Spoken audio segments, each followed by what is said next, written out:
Some days, it feels like the mess is always one step ahead of me. I clean the kitchen and suddenly the laundry's out of control. I fold the clothes and then the bathroom looks like it hasn't been touched in a week. It's not a disaster, just that low-grade everyday mess that keeps coming back. And honestly, it wears you down. For a long time, I kept thinking I just needed to try harder, squeeze in cleaning whenever I had a minute. But all that did was leave me more tired and still behind. What actually helped was lowering the pressure and building a few small habits that fit into real life, even on the days when I had no energy. In this video, I'm sharing 5 habits that have helped me feel more steady at home. Things like doing a simple 15-minute reset before bed, keeping a debt list for those nagging little tasks, and setting up one tiny spot that catches clutter before it takes over the whole house. They're not magic, but they've made my home feel calmer, and they've helped me stop feeling like I'm always starting from scratch. Let's dive in. The first habit is one I resisted for years, and now I kind of rely on it.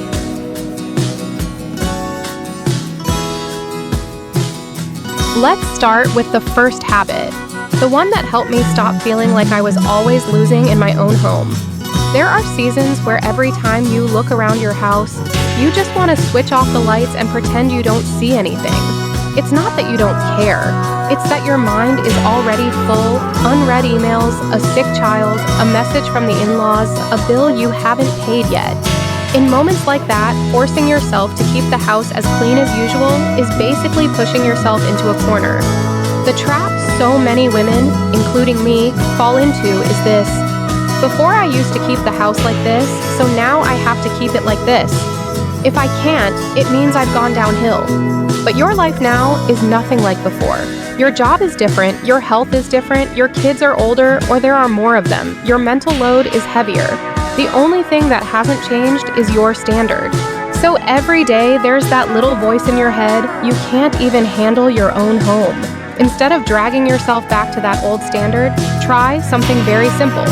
Sit down, take a deeper breath, and ask yourself, in this tired, overloaded season, what does good enough at home actually look like for me? Not the dream version. Not the version from when you had more energy. Just the minimum you need so you don't feel like you're suffocating. You might write it down very clearly. Right now, I'm in a busy season, so my good enough home is no dirty dishes left overnight, the trash isn't overflowing, there's nothing to trip over in the walkways, and at night I have one clean spot to lie down, even if the bed isn't perfectly made. And that's enough for this season. You don't need to add every surface must be clear or everything must be in its place, because those belong to a time when you were healthier and had more space in your day. Then gently remind yourself, right now I'm in recovery mode, not upgrade mode. I don't need a dream home, I just need a home that's good enough for me to breathe. It sounds simple, but it completely changes how you look at your space.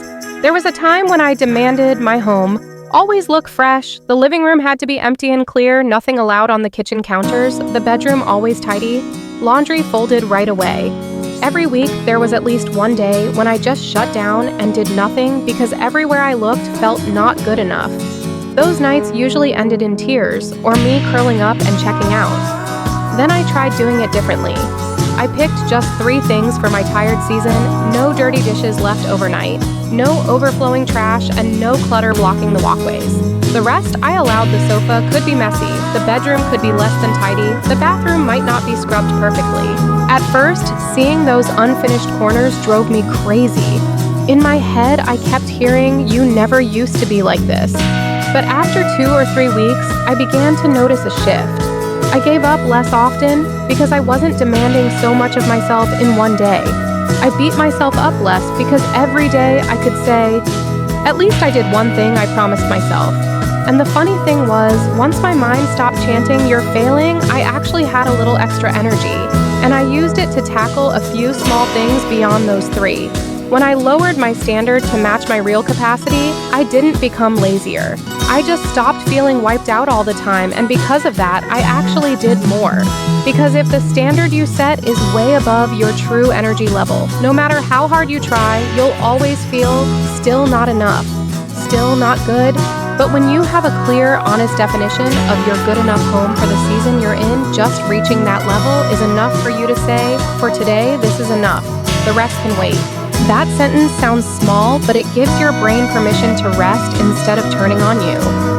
And a woman who is allowed to rest a little will usually have the strength to keep going. A woman who is constantly attacking herself mostly just wants to lie down and let everything fall apart.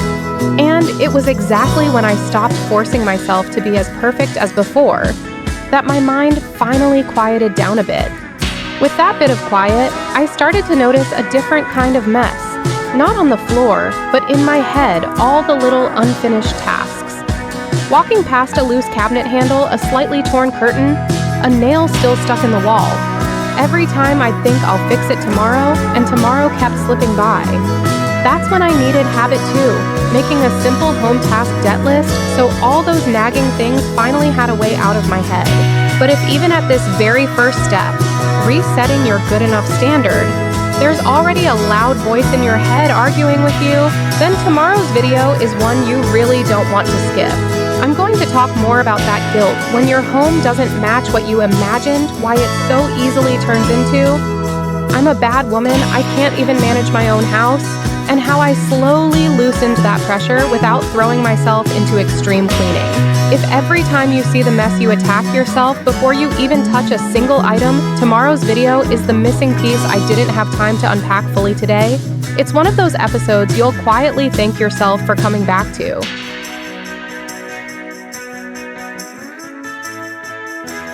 Once you've set a realistic, good enough home level for this tired season, another kind of mess usually starts to stand out all the tiny unfinished tasks you've been walking past for months.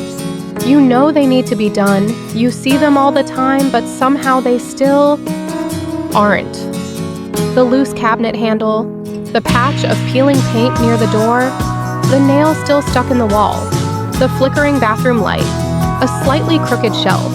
Each one doesn't take up much physical space, but every time you walk past, your brain quietly says, you still haven't fixed this. Hearing that once is nothing. Hearing it dozens of times a day is exhausting. Instead of letting all those tasks stay rent-free in your head, the idea is to pull them out into one place onto paper. The process is simple. Grab a piece of paper and a pen and walk slowly around your home. From the front door, down the hallway, through the kitchen, living room, bathroom, bedrooms. Every time you see something that triggers that little thought, this really needs to be fixed, replaced, done, and I've ignored it. Write it down.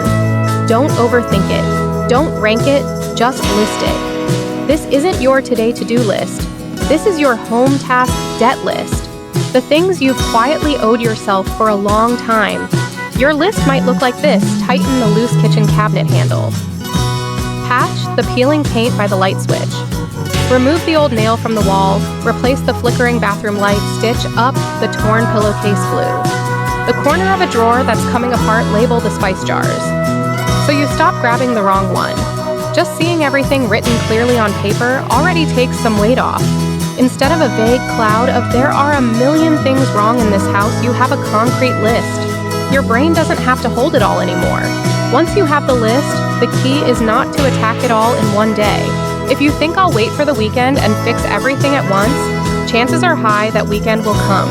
You'll be exhausted and you'll avoid it completely. So we go softer. Choose one relatively light day in the month, maybe a Sunday afternoon or a weekday evening when you're usually less busy, and quietly name it your tiny task debt day.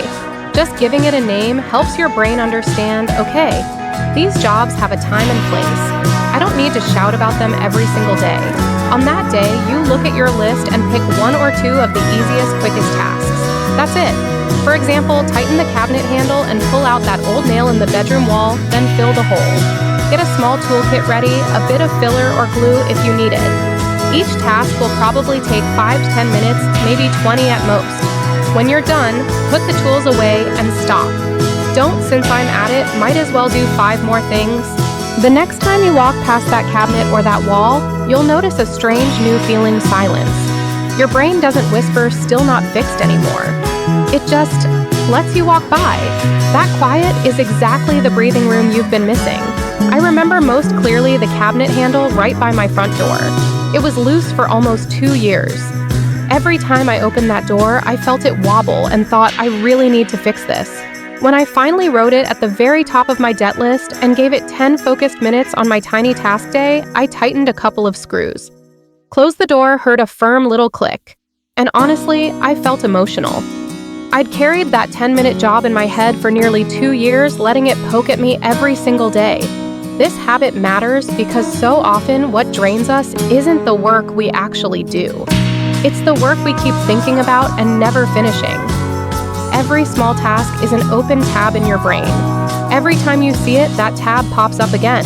Too many open tabs for too long and your brain freezes. You just want to lie down and ignore everything. A home task debt list doesn't instantly make your house tidy, but it does pull all those tabs into one clear place. It shows you exactly what you owe yourself, and it gives you a very gentle way forward. Clearing just 1 or 2 small debts each month is enough. Every line you cross off makes your mind a little quieter. And when your mind is quieter, you suddenly have more energy to maintain your other habits. From here, that extra energy can go into a very small but powerful daily habit, a 15-minute evening reset, so the everyday mess doesn't have a chance to grow into a full-blown crisis. And that will be habit 3.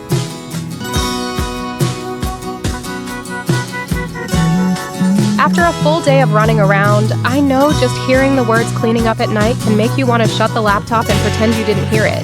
By the time evening comes, your body is tired, your head is full of tomorrow's to-dos, maybe the kids aren't even in bed yet. Asking yourself to clean for an hour is almost impossible.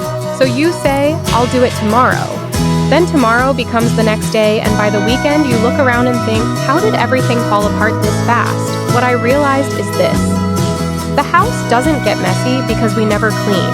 It gets messy because we mostly clean in panic mode, right before guests come over or when things are already out of control. Every time we do that big rescue clean, we end up so burned out that for the next few days, we don't want to touch anything. That's how the cycle keeps repeating. Instead of waiting for the house to hit rock bottom and then trying to save it, I started using a kind of daily safety net, a 15-minute evening reset. Not a full clean, not scrubbing every corner, just a small routine that keeps the house from sliding any further downhill. Here's how I do it very simply. At night, once things have calmed down a bit, maybe after dinner or after the kids are in bed, I set a timer on my phone for 15 minutes. Just 15. I treat it like a mini shift for the house. During those 15 minutes, I don't try to tackle everything.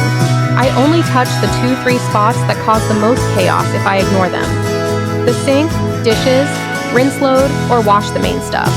The kitchen counter or dining table, clear food wipe crumbs, nothing sticky. One high-traffic surface that gets messy easily, like the coffee table or the little catch-all table near the front door. And I have one rule, 15 minutes is 15 minutes. When the timer goes off, I stop. No beating myself up, no turning it into an hour. It sounds almost too small to matter, but the difference shows up the next morning. I'm not greeted by a mountain of dishes and a sticky counter. The table isn't buried under yesterday's plates and papers. The house isn't perfect, but it's not yelling at me either. There was a period when I had to get up early for the kids, and walking into a messy kitchen first thing in the morning would drain me before the day even started. Instead of making breakfast with a neutral mood, I'd be stirring eggs while silently telling myself, why didn't you just clean this last night? That feeling followed me around all day. Once I started doing the 15-minute reset, the morning script changed completely. The sink might still have a couple of dishes, but not a whole tower. The counter was clear enough for a chopping board. No one walked into the kitchen and felt like turning straight back around. Most importantly, my inner voice wasn't scolding me before 7 a.m. If you've got little kids or you come home late from work, try an even softer version. Pick just 2 priority tasks for your reset. For example, do something with the dishes. Sink, clear either the dining table or the kitchen counter. Leave everything else, floors, laundry, deep scrubbing, for another day or another reset. You can also invite people in the house to join your 15 minutes. It doesn't have to be a big family cleaning meeting. You can simply say, can everyone help for 5 minutes? 3 people doing 5 minutes each is already your 15. What I love about this habit is that it's so small, it's hard to make excuses, but done regularly, it really changes the baseline of your home. Missing a day won't wreck anything. But 3 or 4 days in a row of 15-minute resets, and you'll notice the house never quite hits disaster mode. By the weekend, if you have time to do more, you're cleaning from a place of making things nicer, not saving the house from collapse. And there's one more quiet benefit. A 15-minute reset is basically you saying to your future self, hey, I did something kind for you today. Tomorrow morning, you will be grateful that last night you didn't just walk past everything. Once this habit starts to feel natural, it becomes much easier to look at another thing that drains a lot of women our unrealistic expectations about how long cleaning should take. That I'll just tidy this quickly lie that turns into an hour and leaves you frustrated. That's what I want to unpack with you in the next habit. How to stop overestimating what you can do in a tiny pocket of time so you clean less but feel better about what you've done.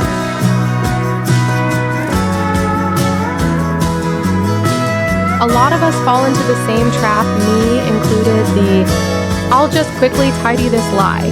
You tell yourself it'll take 10-15 minutes, and an hour later you're still surrounded by piles wondering why you're so slow and why nothing ever feels finished.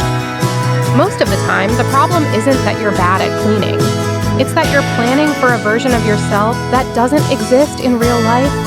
The one who isn't tired, isn't interrupted, and moves at 100% focus. The real you is juggling work kids' messages, hunger, low energy. Of course, everything takes longer. So this habit is very simple. Be more honest about time and scope. For time, use this rule. Whatever I think this will take, I'll assume it's double. If you think the living room will take 20 minutes, plan for 40. If you think the bedroom will take 30, assume at least an hour. Not because you're lazy, but because you're counting in the real stuff, people talking to you, trips to another room, moments of where does this even go, stopping to wipe something, grabbing a clean cloth, taking out the trash. When you expect it to take longer, you stop shoving huge jobs into tiny time pockets. And if it does run longer than your dream number, you're not furious with yourself. You already allowed for it. For scope, stop saying I'm going to clean the living room, the kitchen, the bedroom. That sounds small, but it's a whole project. Instead, name one clear zone. Tonight, I'm just clearing the coffee table. Right now, I'm only dealing with the clothes chair. I'm only doing the sink. I'm just wiping this one strip of counter. Clean the room is vague. You can work for an hour and still feel like you failed. Clear this table so only what belongs here is left is concrete. You can actually finish it and see the result. I had one of those nights where I told myself, I'll just tidy the bedroom for 30 minutes. 90 minutes later, I was still in the middle of refolding sorting papers, moving things between rooms. And the room still looked half done. Now with this habit, I would admit the whole bedroom is at least an hour. With 30 minutes, I'd pick just the chair or just my nightstand. If I finish that, I can be done and still call it a win. This matters because every time you say, this will be quick, and it isn't. You don't just lose time, you lose trust in yourself. Over time, that turns into, I never finish anything. I'm always behind. But when you plan for the real you, double the time, shrink the area, you give yourself chances to actually finish what you said you'd do. That tiny feeling of, okay, this is done, even if it's just one surface, quietly rebuilds your confidence. So next time you hear that voice say, I'll just quickly tidy this, pause and ask, how long do I honestly think this will take? If I double that, do I still have the time and energy? If not, what's a smaller zone I can finish today? Just that small shift, honest time, smaller zone, is enough to soften that constant feeling of I clean all the time and never get anywhere. And once you're working within your real limits, you'll start to notice something else clearly. A lot of the chaos isn't dirt, it's homeless stuff.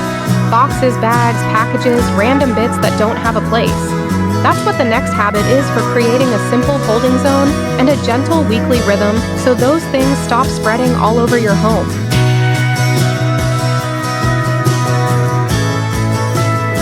Finally, there's a kind of mess that shows up in so many homes, especially where there's a lot of online shopping. It's not clothes or dishes this time, it's boxes, bags, packaging, and all the nameless little bits. You get a delivery, don't know what to do with the box yet, so you leave it in a corner of the living room. A pretty paper bag you might reuse later gets hooked over a chair.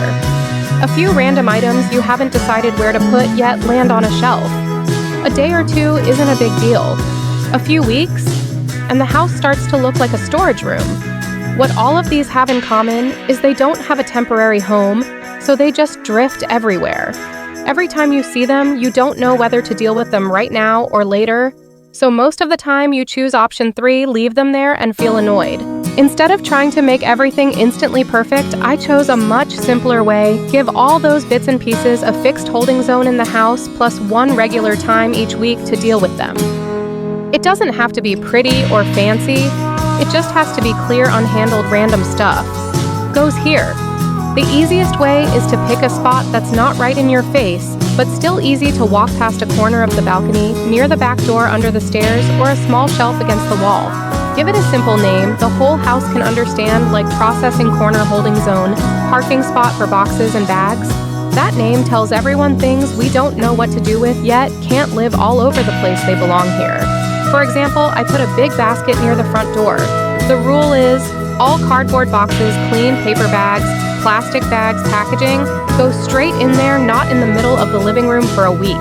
Small random items with no clear home yet. A hook, a little accessory batteries we haven't stored yet, a couple of I'll look at this later things. Also get parked there instead of sitting on the dining table or kitchen counter. That way, even when I don't have time to fully process everything, at least the mess isn't spread into every corner. The house feels much less visually noisy, but a holding zone only works if it doesn't turn into a black hole. So I added one more layer of fixed time once a week to empty it. For example, Sunday evening after dinner, I spend about 15-20 minutes on it, like a light reset for the new week. Cardboard boxes break them down, clean ones get stacked neatly to sell for recycling, donation, or reuse, damaged ones go out. Paper and plastic bags keep a reasonable amount that we actually use and let the rest go. No more keep everything just in case. Plastic packaging, foam, padding, gather and toss or sort depending on what recycling options you have where you live. The little bits, anything that has a clear home goes to its home. Anything we don't use goes in the donate/trash pile. Anything that needs a decision later gets kept, but written down on paper so it doesn't live rent-free in my head. The first time I did this, I was honestly shocked to realize some boxes and bags had been sitting in that corner for a whole month. I felt a bit embarrassed with myself. Wow, I really kept these this long, but after breaking them down, tossing the extras, and looking at that corner half empty, I felt relieved. The house didn't transform overnight, but the feeling of being less suffocated was very real. A few weeks in, I noticed something else. Before, every time I saw a box or a bag in the middle of the house, I'd snap at myself and at everyone else. Why does no one ever put this away? Why does this place always look like a warehouse? Once the holding zone and processing day were in place, the voice in my head changed to, oh right, this goes to the holding zone. I'll deal with it on Sunday night. I complained less, I blamed myself less, I blamed other people less. For something as simple as one basket and 15 minutes a week, that shift in the atmosphere at home felt very worth it.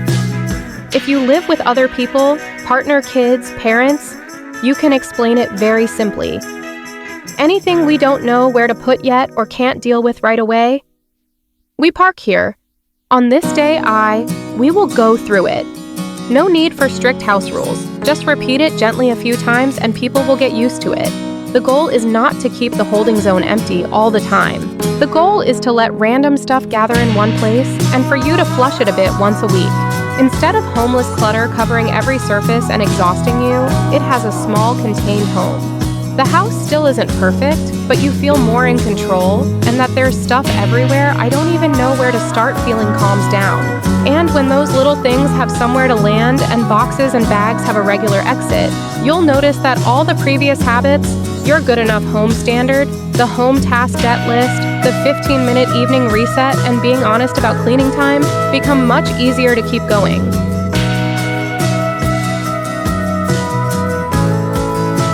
So we've just walked through 5 small habits that can gently shift your home from constant chaos to something a little more breathable. You don't have to apply all of them at once. Just choosing one tiny thing that fits the season you're in right now is already enough to start. If lately you've been feeling exhausted by your home and your mind always feels crowded, Try just one step and see if it makes your morning or evening feel even a little bit lighter. If even one idea in this video helps you feel less tense, then for me, this video has already done its job. If you want to go deeper into decluttering and organizing specific areas, I have a separate video on decluttering by small zones in your home. You can watch that right after this one. And if you found this helpful, you can hit like or leave a comment to let me know what truly helped you, and subscribe if you'd like to keep walking this journey together toward a home that feels calmer and a mind that feels a little lighter bit by bit. And especially tomorrow, I'm uploading a follow-up video that ties directly into what we talked about today. We'll go deeper into the quiet thoughts that secretly burn up all your cleaning energy and how to swap them for gentler ones that still honor your responsibility to your home. If you're someone who really wants a calmer space, but feels like your battery drains almost as soon as you start, that video will feel like a little map, so you don't have to figure it all out alone. So if you can make a mental note to come back to the channel tomorrow, it's one of those videos you might actually regret missing.